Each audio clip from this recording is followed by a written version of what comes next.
ये हमारा second cloze test है, चलो साथ में पढ़ लेते हैं। How should one read a story. जब भी आप पैसेज वगैरह पढ़ रहे हो ना, तो थोड़ा टेंस वगैरह का भी ध्यान रखना।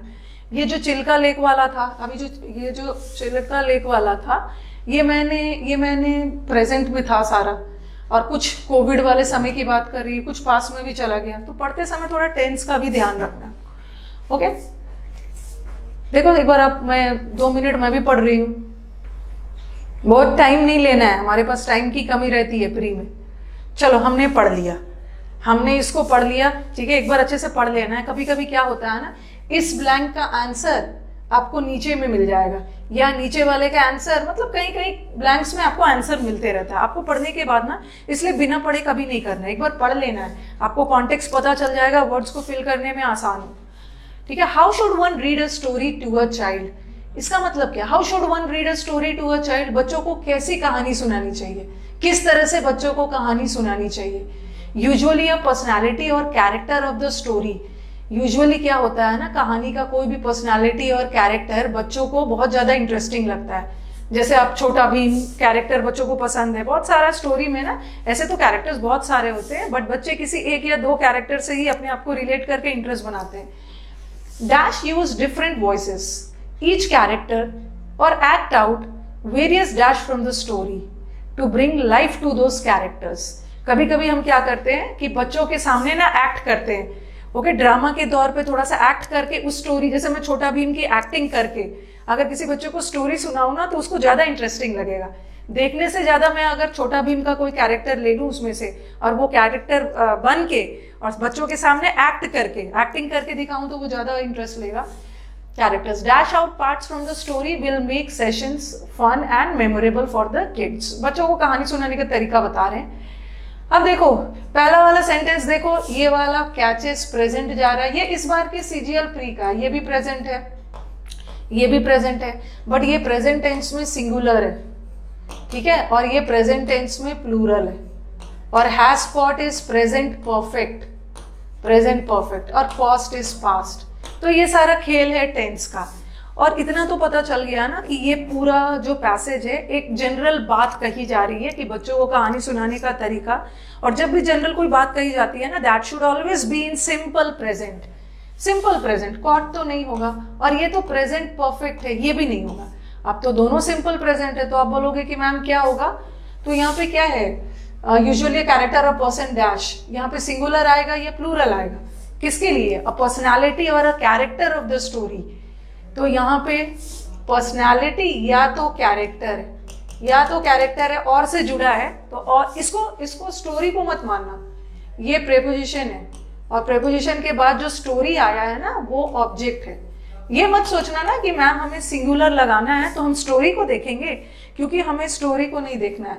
ओके, इंटरेस्ट कौन लाता है, वो स्टोरी का पर्सनालिटी या तो कोई कैरेक्टर।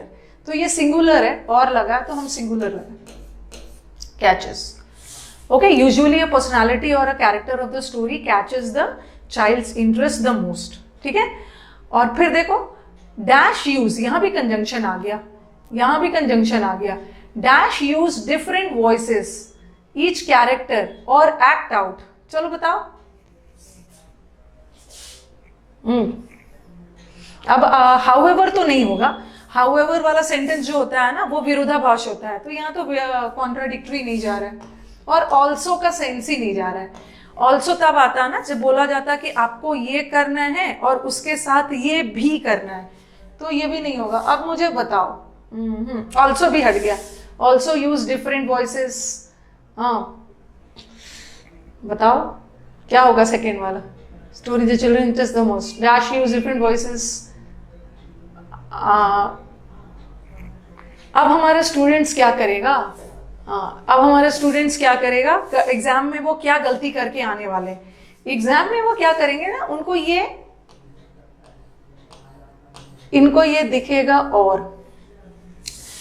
ओके, इनको ये दिखेगा और, तो आप इधर लगाने की कोशिश करोगे, आपको और दिख जाएगा तो आप इधर लगाने की कोशिश करोगे, आपके दिमाग में तो मैम इधर के साथ और आता है, इधर यूज डिफरेंट वॉइसेस, और यहाँ पे देखो कॉमा लगा है, ठीक है, कॉमा लगा है और ईदर वर्ड के बाद कभी कॉमा आ ही नहीं सकता है। ईदर वर्ड के बाद हम कॉमा लगा ही नहीं सकते। क्यों? क्योंकि ईदर वाक्य में या तो एडजेक्टिव का काम करता है या तो ईदर वाक्य में प्रोनाउन का काम करता है। ये छोटा सा कॉमा आपको हेल्प करेगा। अगर हम यहाँ ईदर तब लगाते हैं ना जब यहाँ पे कॉमा नहीं होता है, कॉमा यहाँ पे नहीं है। ये समझ में आ रहा होगा कि आपको, नहीं तो बहुत लोग बच्चे और देख के ना इधर लगाने की कोशिश करेंगे, इधर भी आंसर नहीं होगा। यहाँ पे बोलेगा सो मतलब इसलिए, ऊपर आपको ये चीज करने के लिए बोला जा रहा है कि यूजुअली ना बच्चों को किसी स्टोरी का कैरेक्टर बहुत पसंद होता है, इसलिए हमें क्या करना चाहिए, इसलिए यूज डिफरेंट वॉइसेस। बच्चों को अगर कैरेक्टर बहुत पसंद आता है ना स्टोरी का, इसलिए डिफरेंट वॉइसेस को यूज करो। ओके, डिफरेंट वॉइसेस को यूज करो। किसके लिए? फ्रॉम ईच कैरेक्टर नहीं होगा, फ्रॉम ईच कैरेक्टर नहीं होगा, ईच कैरेक्टर से नहीं, ईच कैरेक्टर के लिए ना अपनी एक अलग आवाज निकालकर बच्चों के सामने एक्ट करो ताकि बच्चों को और भी मजेदार लगे। तो यहाँ पे आंसर होगा फॉर, विथ नहीं होगा। ठीक है, मुझे लग रहा है कि ये आपको समझ में आ जाएगा, क्योंकि आप जब एग्जाम में जाओगे ना तो आपके दिमाग में यही आएगा, अरे इतना इजी है, इतना इजी, अरे और लगा है तो चलो इसके साथ इधर लगा देते हैं, इधर। लेकिन यहाँ पे कॉमा नहीं लगा सकते। ठीक है, कॉमा हम पॉज के लिए लगाते हैं जब पहले कुछ बोल चुके हैं। इधर के बाद कभी कॉमा आएगा ही नहीं, इसलिए यहाँ पे और नहीं होगा। और सेंटेंस में जरूरी नहीं है ना कि हमेशा इधर के साथ और आए ही, कभी कभी और वर्ड बगैर इधर का भी आ सकता है। तो मैंने सो लगाया क्योंकि ऊपर कुछ बात बोली गई है ना। जैसे मैं बोलूं वो बीमार था इसलिए, so I took him to the doctor, वो बीमार था इसीलिए मैं उसको डॉक्टर के पास ले गई। बच्चों को कहानी का जो पर्सनालिटी है ना बहुत इंटरेस्ट करता है, इसलिए ना अलग अलग आवाज कैरेक्टर का निकाल के आप बच्चों को कहानी सुनाओ, उनको इंटरेस्टिंग लगेगा। तो सो यूज डिफरेंट तरह का वॉइसेस, यूज डिफरेंट। और ये जो कॉमा लग गया है ना, अब ये कॉमा लग गया है यहाँ पे, ठीक है, यहाँ पे कॉमा लगा है। तो अब ये जो और लगा है ना,